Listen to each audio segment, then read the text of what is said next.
Welcome to the Counselling Tutor Podcast, the must-listen-to podcast for students of counselling and psychotherapy. Here are your hosts, Rory Lees-Oakes and Ken Kelly. Hello, I'm Rory, and with me, as always, is Ken. How are you doing, Ken? Exceptionally well. Right back at you. How are you today, Rory? I'm very good, but I'm a bit windswept. It's very windy here in the UK, and every time I go out of the door, I get a free blow dry off my hair. It's that very windy. That time of year, isn't it, where the storms hit the United Kingdom as we're making this live. You've tuned in to the Counselling Tutor Podcast. Thanks for joining us. This is episode 144. We've got three amazing topics today around counselling and psychotherapy, the study thereof and the practice thereof. And we're going to be starting with our first topic, which is making an ethical referral. Then we'll move into our section called Check-in with CPCAB, where, Rory, you met with Kelly Budd and you spoke about something that I think is so important. And I know we talked together and we've experienced this firsthand, and it's what a tutor can learn from their students. Yeah, it's really interesting. Someone once said to me that you can only really learn your craft if you actually teach it to others. And I tend to agree with that.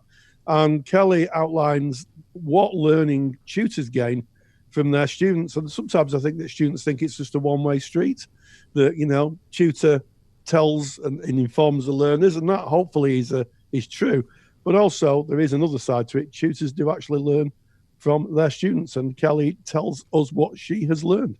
Looking forward to that one. And then we'll be ending episode 144 by delving into practice matters, where we look at being in practice and what we might come across in that. And Rory, you touched base with Emma Chapman on a really important topic that we've spoke about many times before, but we're now speaking with an expert that you interviewed, and that is on suicide prevention. Yes, absolutely. It's a very sensitive topic, but therapists do come across clients who may wish or think about taking their own lives, and Emma outlines ways of working with clients like that, and just talks about some of the fallacies and fantasies that the general public sometimes have about suicide. So that's what's in store for you with episode 144. We're going to start off with that topic, making an ethical referral. And I'm just mindful when we speak about referrals that this is something that is so important. If you're in counselling, when you go into practice, there's going to come a time when you're going to need to make a referral. And it's worth doing the CPD. It's worth looking at this way before that happens. Whether you're a student, you need to write about it, how to make a referral, what referrals look like, or if you're a practicing practitioner. What's your thoughts on this, Rory?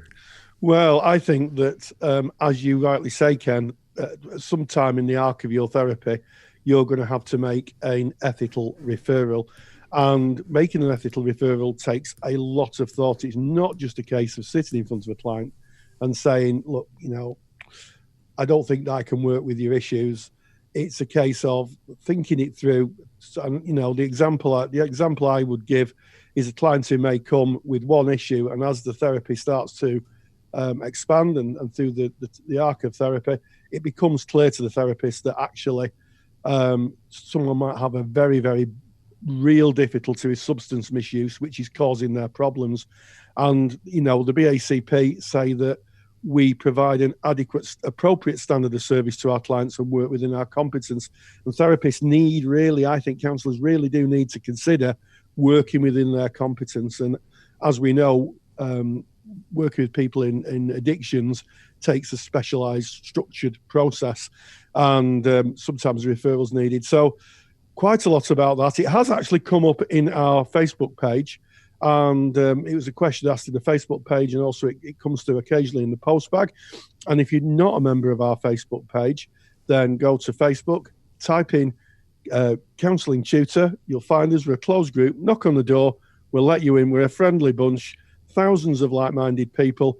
We've got lots of students in there. We've got qualified practitioners, supervisors, a smattering of tutors who come in and offer wisdom. And why don't you come in and join the party, because a lot of people love our page and get so much from it. And in going back to referrals, I think also a referral can have quite an impact on a therapist, If a therapist is working with somebody and realises there has to be a referral, you've got to be thoughtful about, is this going to be a phased ending? Are you going to have a phased ending with it? Where you might work with a client in between the referral coming in and you leaving the client and moving on? Is it going to be an abrupt ending? And also, how's the client going to react? Being told that maybe the service you offer isn't the service for the client may bring up a lot of feelings for the client. So, working with how the client may react to being told that the service you're offering isn't matching their needs, have to be very careful. You don't want to give the impression to the client that the client believes that even the counsellor can't deal with my issues. My issues are so big, even the counsellor can't deal with them. So a lot of thought needs to go into that. And of course, it needs to be planned out in supervision. Yeah, definitely. I think when we're speaking about referrals, we need to look at the different moving parts of a referral. So the first step of a referral is identifying that there's a need to refer. So before we make that referral and go into the mechanics of what that may look like, and we may come up with a question, well, what would constitute a referral? And Rory, you've already covered a number of them there. When you find that you may be working outside of your competence, and you used the example of substance misuse there, Rory, but it's any time where you feel that you're not able to best service that client. They came into you because they had a need, and if you're not able to make that need, then potentially a referral is on the cards for that client. And then another example might be if you're working within an organization where you're only able to offer a set amount of sessions. So say, for instance, you're within your agency, you can only offer 6 sessions, and a client comes in with a presentation that clearly demands a lot more than 6 sessions. We would be selling that client short by trying to work with their presentation within 6 sessions. A referral must be considered in that kind of a situation.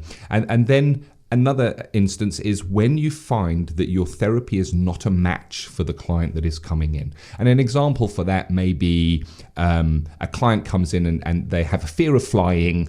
They've got a phobia of getting on aeroplanes, and they're going on a trip in 2 weeks' time, and they want to do some quick therapy to be able to get on that plane and feel okay with themselves. Well, that would not be appropriate for a person-centered counsellor. It would be more a cognitive based, maybe CBT, and a referral may be needed in that situation. But we're talking about the client's presentations here and a need to refer, but we also need to look at ourselves as counsellors. Sometimes we have to refer a client because of ourselves. We've got to look to ourselves. We need to look to ourselves first to be able to service our clients.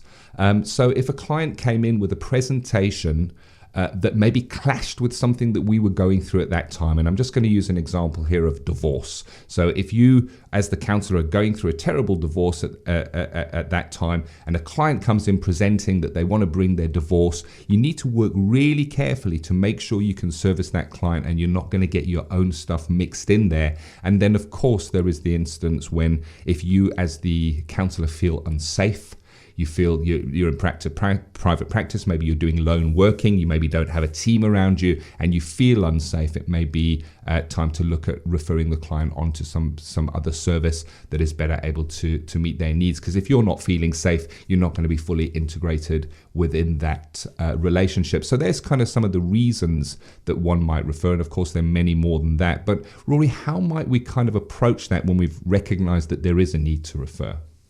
Well, I think we need to approach it first of all in the foremost sensitively. We need to be really, really sensitive, and we need to have a solution before we say we need a referral. So you can't say to a client, "I'm going to refer you," and the client says, "To whom?" and you say, "I don't know. I'm going to have to find out." You really need to get, as I like to say, your ducks in a row. You need to get yourself, a competent therapist should have a real good understanding of partner agencies and how they work, where they can refer. And I have a little book of information of partnership agencies, be that community mental health team, be that drugs and alcohol service, be that other therapists I can refer on to who deal in specialisms. But you need that information, and that comes with experience and working with colleagues. You can ask, if you're in an agency, you can ask colleagues, who would refer to if someone had a serious issue with and they would say, oh, we would refer them to that.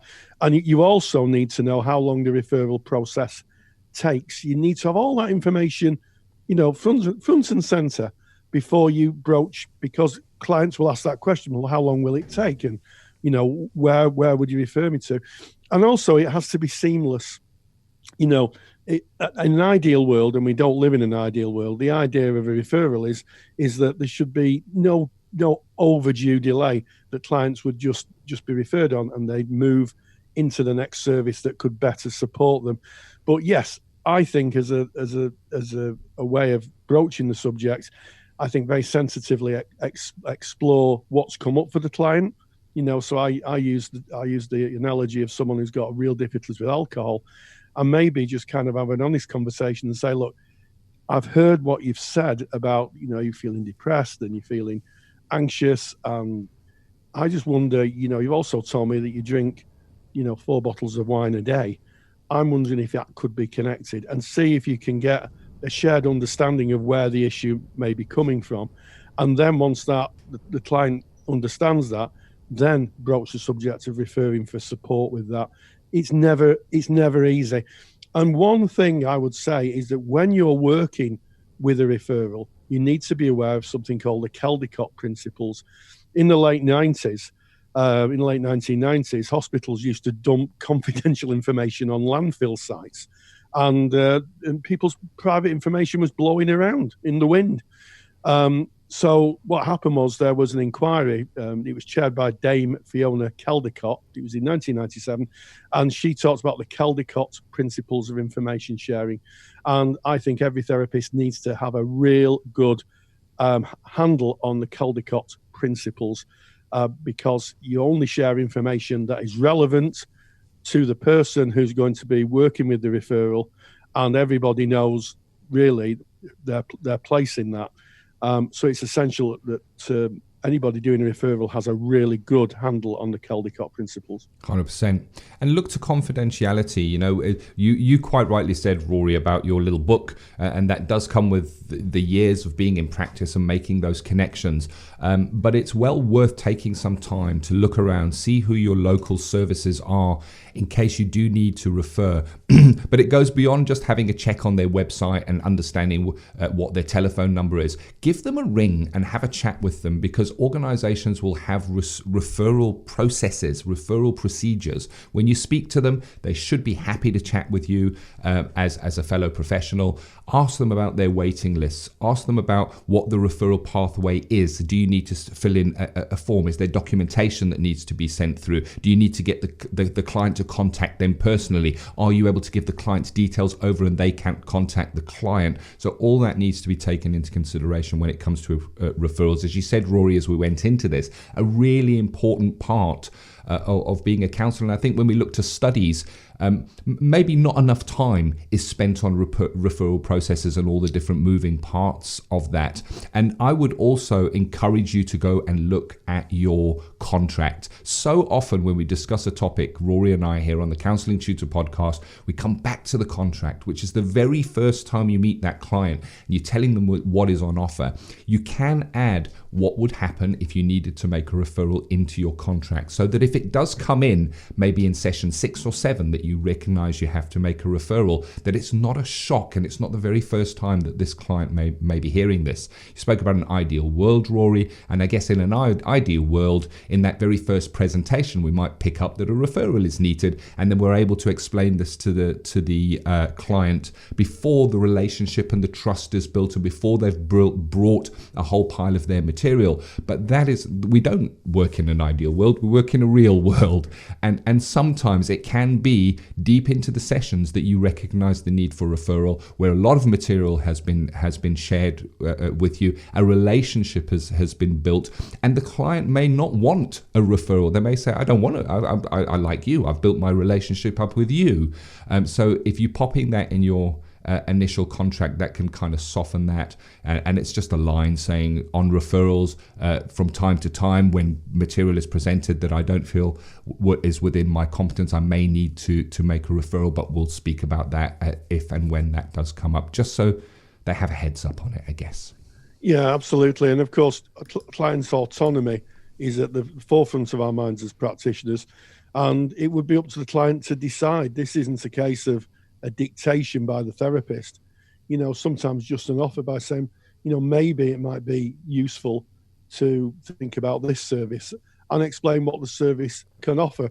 And sometimes actually explaining what a service can offer is better than just mentioning the service. Coming from you and saying, look, it can do this and it can do that, and this program's a bit more structured and it can support you in this way, is far better than just giving someone a phone number and saying off you go, and that's where you need to go. Sometimes really just explaining it, being very thoughtful, and working with the anxieties.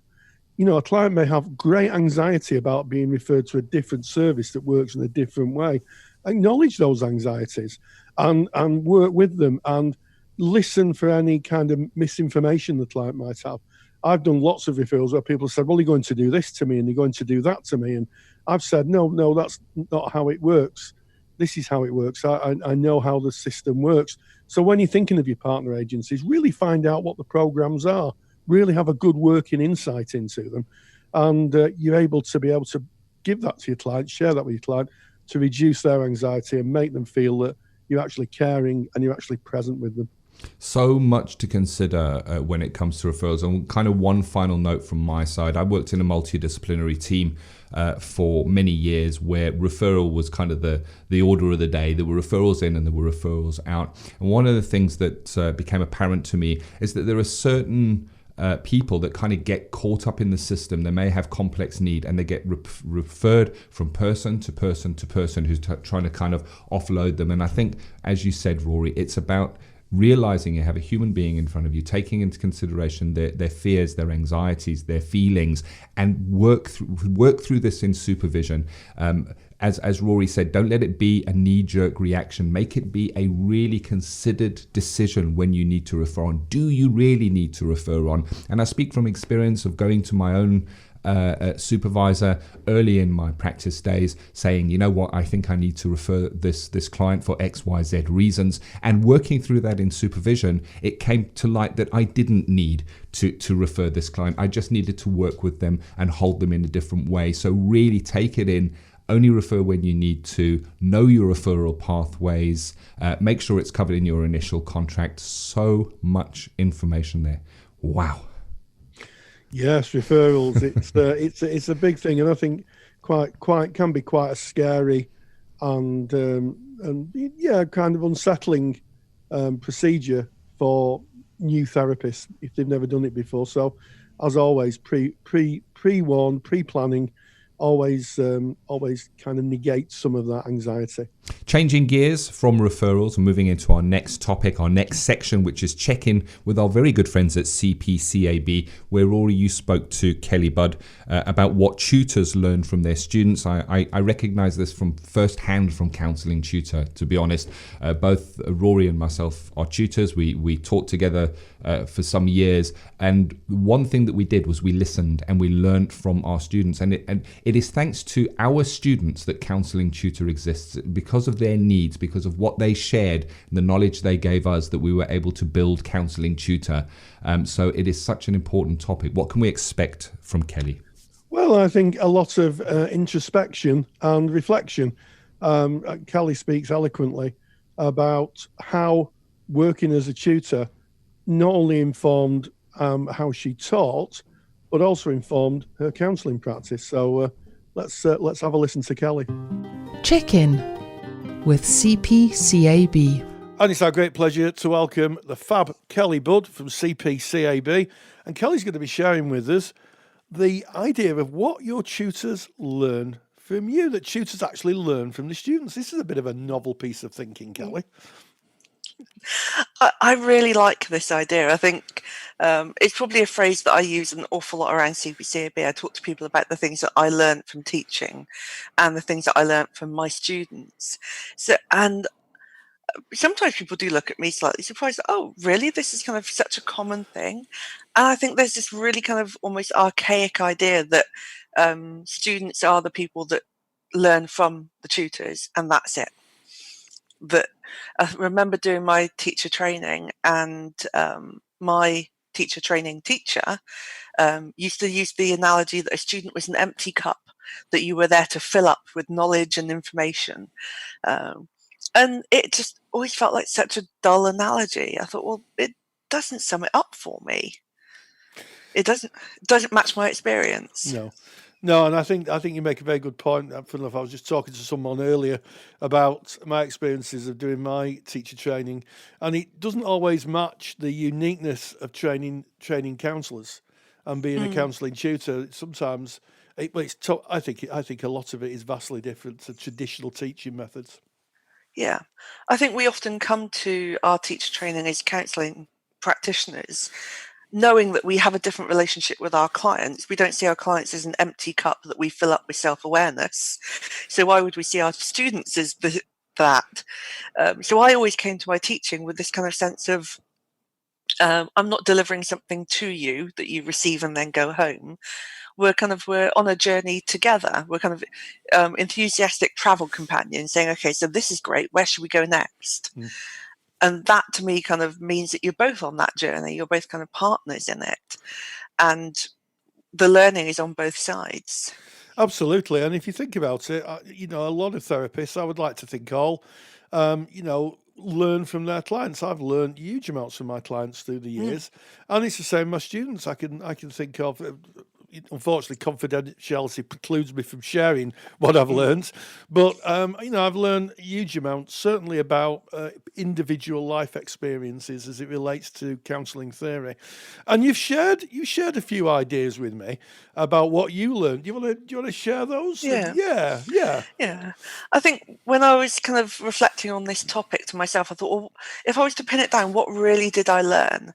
And I thought, well, for myself, I definitely learned how to be a better counsellor. I could feel my practice as a counsellor improving by teaching other people. I would see them practice. I would see them respond in their skills practices to a client in a kind of really nuanced way. I'd see them kind of achieve levels of relating that I would be able to sit back and observe it and really think, I love how you did that. That's something I want to be able to incorporate in my practice in the future. So it definitely made me better in relationship with my clients by seeing other people in theirs, even though they were, in theory, kind of less skilled or knowledgeable than I was at that point. They still brought things to it that I wasn't at that point. I think that was really important. It also made me much more knowledgeable about my theory, about kind of the theoretical, the legislation sides, the ethical sides. You cannot teach somebody something that you don't understand yourself. And being able to kind of try and break down, okay, so this is what this word in the ethical framework truly means. And then have a student ask me 20 questions about it. You got to really know your stuff to answer all of those questions. So it made me go away. It made me learn more. I grew far more kind of embedded in my understanding of my theoretical approach by telling people why I believed that that was the way to practice. You really do kind of learn what you believe by hearing yourself talk. Yeah, absolutely. And of course, Rogers himself, Carl Rogers, wrote a couple of books on learning. To become a teacher was one of them. He was a very disruptive, and I use the term respectfully, influence in the world of American education, because of course he was taught by John Dewey and William Kirkpatrick, who are both very disruptive people themselves. And Rogers talked about person-centered learning, and that's something I think that should be evident in the classroom. This way of being should be projected and shown at every level of our practice. Yeah, I really rediscovered Rogers again when I became a teacher.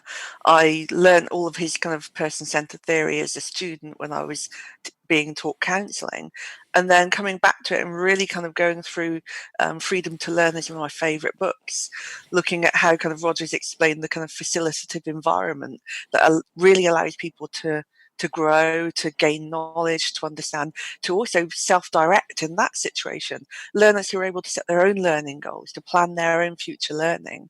And essentially the teacher is just there to support that, to guide, to allow them to progress the way that they need to. I think it's far, far removed from kind of really didactic teaching approaches where it's perceived that the learner knows nothing and the tutor is there just to pass on their gems of wisdom. Yes, absolutely, and I think didactic. This idea of it's sometimes called in the teaching profession chalk and talk. Where I was taught like that, the teacher would write it, then you copy it down in the hope that by writing it down and copying it, you might learn it. Never seemed to work for me, I have to say.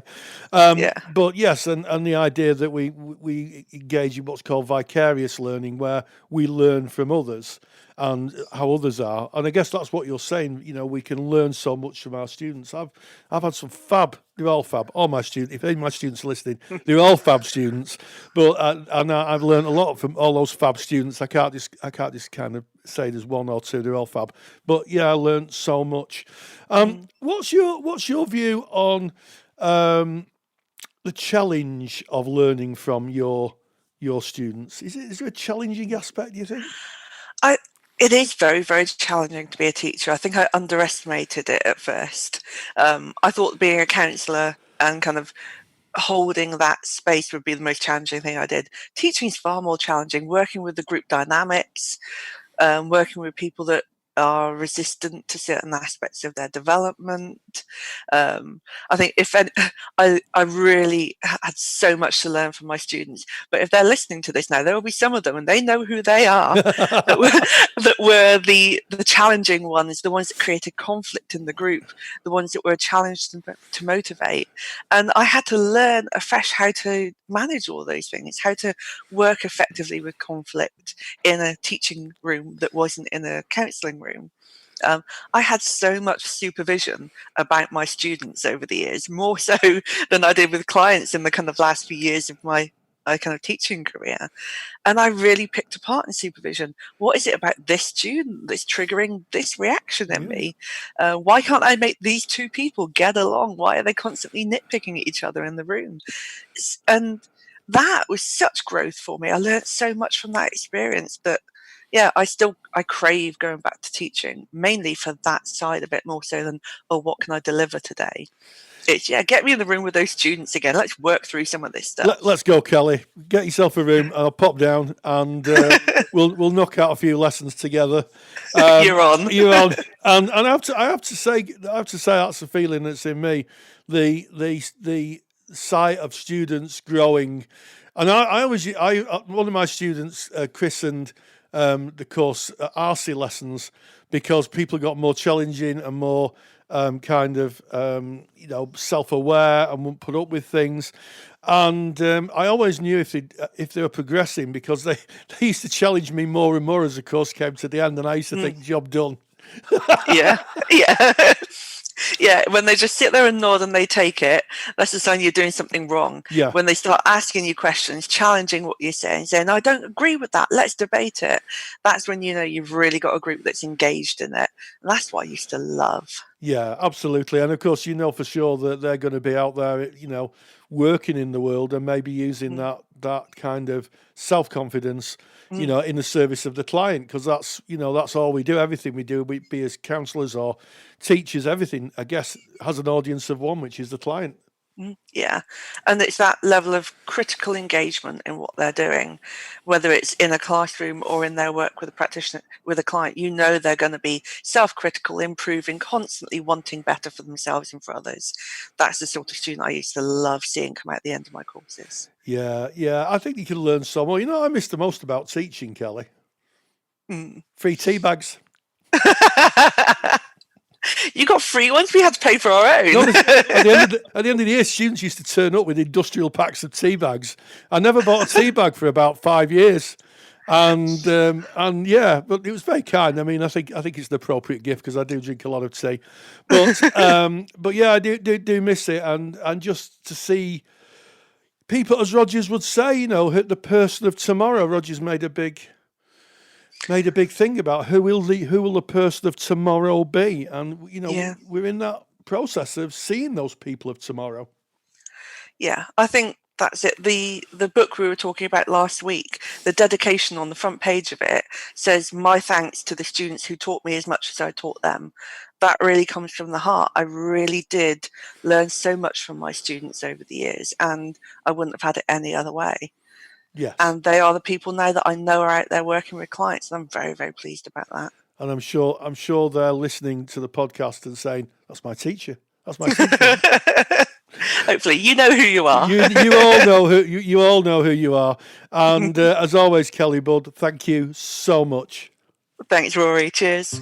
Check-in with CPCAB is proudly sponsored by CPCAB, the only awarding body run by counsellors for counsellors.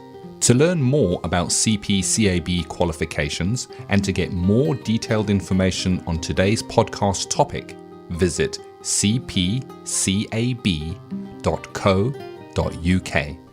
Yeah, well, there you have it. I'm listening to Kelly speak. I can see so much of that in my own practice, and really, in retrospect, very grateful for the time of teaching and what my students taught me.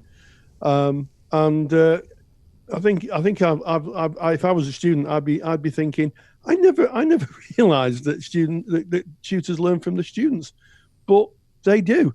So might be food for thought next time you sat in class. 100%. There's a parallel there to the counselling room as well. It's the same in counselling. When a client comes in, I know that when we're in the counselling relationship, I learn so much from the clients that come in. It's not me counselling at them. It is a relationship, and it's the same during your studies. It really does parallel. So I guess moving away from studies and into practice matters, where we kind of discuss what we may find our qualified practitioners presenting and how we may work with that within our practice. And today, you actually spoke with an expert, Rory. It's Emma Chapman, on suicide prevention, and I know that Emma has very kindly done a full CPD lecture on this topic, which is available from our new CPD provision for qualified practitioners, and you can find that at counselorcpd.com. That is the website, or go to counsellingtutor.com. There's a link there that would take you through there as well. And I guess the idea of counselorcpd.com is to provide on-demand lectures that you can stream at a time when you need them and get the relevant information when you need it, and without having to go to a conference, you can consume that material within your own home. But what did Emma kind of share, and what can we expect?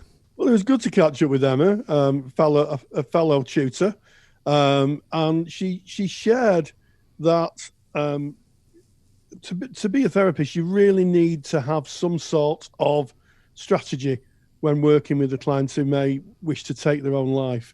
And she outlines certain strategies and talks a little bit about how she works when a client presents in this way. It's interesting listening, Ken.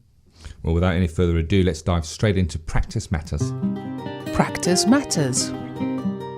And we welcome Emma Chapman, who's a counsellor based in Northwich in Cheshire in the United Kingdom. And one of the specialities that you give CPD sessions on, and I've researched, is the kind of sad but prevalent in our society, suicide. And I wonder, do you have any kind of statistics on the kind of suicide rates that are in the UK? Hi, Rory.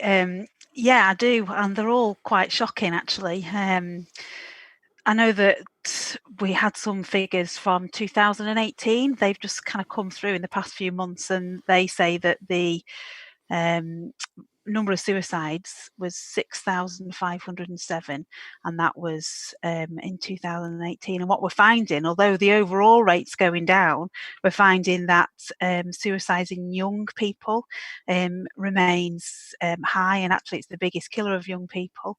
We're finding that young women in particular are dying by suicide more often, and we're also finding that mothers in the first year after birth are dying more often, and I think we all know that it's a big killer of men as well. So although overall the figures do seem to be dropping, which is fantastic, we are seeing rises in particular areas of suicide. So as a practitioner, what are the signs, what are the kind of things that we need to consider when a client's speaking with us, which could give the indication that they may be thinking of taking their own life? And I'm very keenly aware that we don't use the term commit suicide anymore, Because it's not an offence, no. is it? No. It's not an offence, and unfortunately we are kind of left with that language, because it used to be an offence, and that language does, I think it promotes the stigma around suicide. So yeah, we don't say commit, we say die by suicide. You're absolutely right. And in terms of signs, it's really hard, isn't it? And I always say, yes, you can look out for signs, but ultimately, if somebody's coming to see you as a counsellor, that chances are they're quite distressed for quite a few different reasons, you know. Talking to laymen out there, I will say look out for 3 different signs, and that's unusual things that they might be saying. So I use examples like, oh, I've just had such a big weight off my mind, and just something unusual like that. And it's really hard to say exactly what that would be. Unusual behaviour, you know, we're looking out for them doing strange things, and one that quite often shocks people is giving away you know, valuable things. If people start doing that, you might want to start questioning what that's about. And there's so many different sorts of behaviour, and you know the people that you work with, you know what's unusual, you know, and stressful life events, transitions, losses, all of those things. And if you've got all those 3 things together, they really are quite worrying. And you've got somebody that's at risk. But ultimately, you are never ever going to know if somebody's having thoughts of suicide unless you ask them.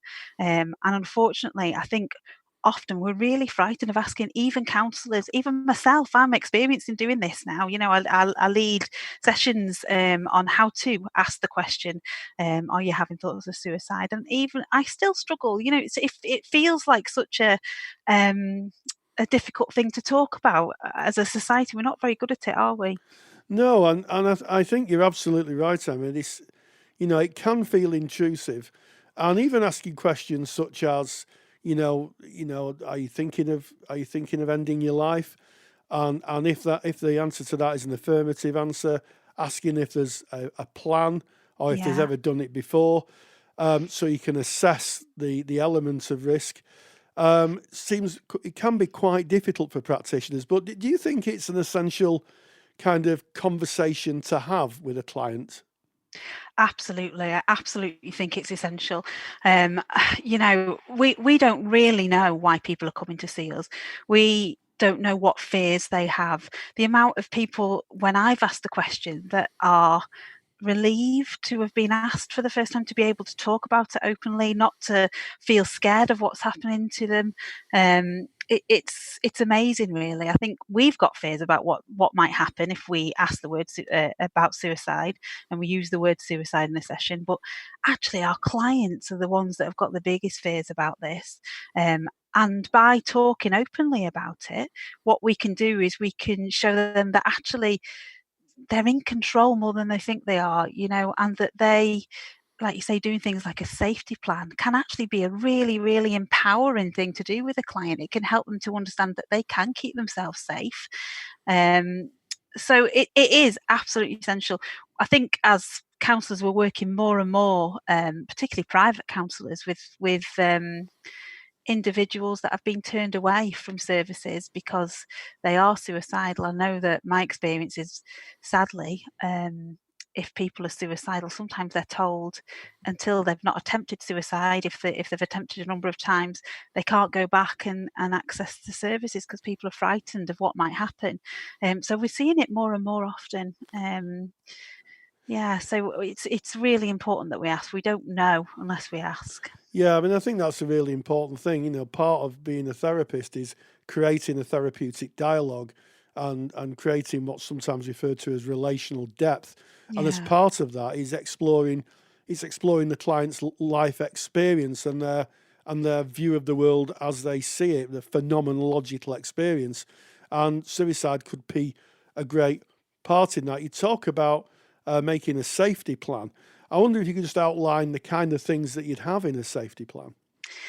Well, a safety plan's really about making sure that the person who is having thoughts of suicide is able to stay safe in the moment. It's not about taking away thoughts of suicide, because nothing's that magic. Sadly, if it was that easy, we'd all be having safety plans all over the place.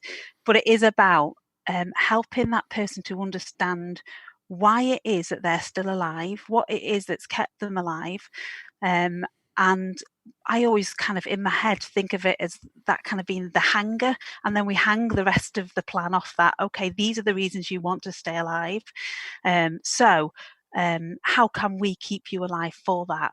And we start to think about what their triggers might be, what kind of things might impact the thoughts of suicide, and if they have a plan, as you mentioned, do they have a plan? If they do have a plan, how can we keep them safe from that plan? Do we need to make the environment safe? Do they need to make sure they avoid certain things like, I don't know, alcohol or drugs or certain people when they're feeling vulnerable? It's really about helping them to understand what their triggers are when it comes to thoughts of suicide, and how they can stay safe for the reasons they give you. And those reasons, I think this is the important thing, the reasons they give you are often not the reasons that you might think. Their reasons for staying alive. Absolutely. And of course, one of the overarching things is, of course, if someone isn't here, therapy cannot continue. If someone has taken their own life, therapy cannot continue. I wonder, as we come to the end of this kind of interview, if we could look at some of the kind of urban myths that surround suicide. So I've got a small list here. The first is people who talk about suicide don't do it. Is that an urban myth? Oh, absolutely. It's so frustrating, isn't it? I think I've spoken to people who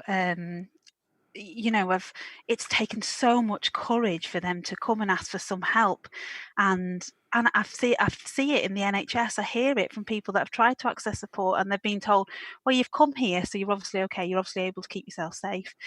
Absolutely ridiculous. It makes me feel really sad for the people that have been able to reach out for help. They're reaching out for help because they need help and they need support. Yeah, and I think that's a myth absolutely busted. And also that more people commit suicide at Christmas. I don't really know about that one. I'm not going to lie to you, Rory. I should imagine Christmas is a tricky time, but I don't know if more people die at Christmas. Do you know the answer to that one? Strangely enough, I do. And the answer to that is it's actually in the spring. And there is a thought that the reason for that is the brighter weather energizes people to take action. Right. Okay. And I recently read some up-to-date research on that. The final one that I want to breach is the contribution of substances like alcohol or drugs in relation to suicide. Is there a correlation between people who may take alcohol and suicide? Is there a correlation? It's hard, isn't it? Because I think that what we would find is there's a correlation between people who are in distress and might use alcohol and drugs in order to cope with that distress. Yes. And I think what I find when I work with people is we talk about things like alcohol and drugs and whether they help or don't help when they're having thoughts of suicide. And on some occasions, actually, it does help them to cope in those moments. However, what I will always do is talk to them about the fact that suicide is often a really impulsive act. And when we are using alcohol or drugs, we do have a tendency often to be more impulsive. So if people are saying to me that, they have a tendency to be really, really impulsive, but they think alcohol helps, then when they're having thoughts of suicide, I'd be challenging that and saying, actually, you're telling me you might be impulsive, and that's not great to be taking alcohol with that. Well, Emma, thank you so much for sharing that information. I know that it's a great fear for a lot of therapists, especially newbie therapists who are just coming into practice, or maybe therapists who are engaging with clients who may have, may wish to end their lives. And I think, what you've shared today is going to be just so helpful. So, Emma Chapman, thank you very much. Thank you.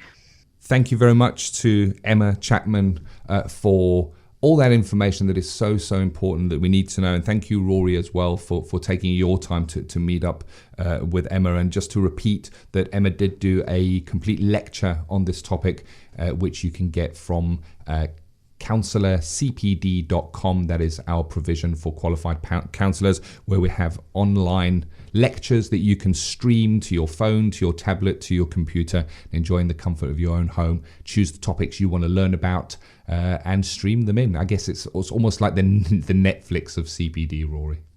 It is, and that kind of wraps up this episode. We started off by making an ethical referral, and don't forget, I've got a super duper handout on that. So if you go to episode 144 of the Counselling Tutor Podcast, it's on our site, on our website, counsellingtutor.com. You can download that, and that's a free handout for you. And then we talked about with Kelly Budd about what tutors learn from students. And finally, we caught up with Emma Chapman, sharing really, really important information on how to work with clients who may be thinking of taking their own lives. And on that, as always, stay grounded and stay safe.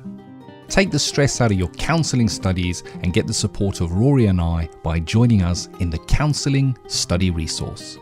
Counselling Study Resource, or CSR for short, is the world's most comprehensive assignment guidance and study support resource for students just like you of counselling and psychotherapy.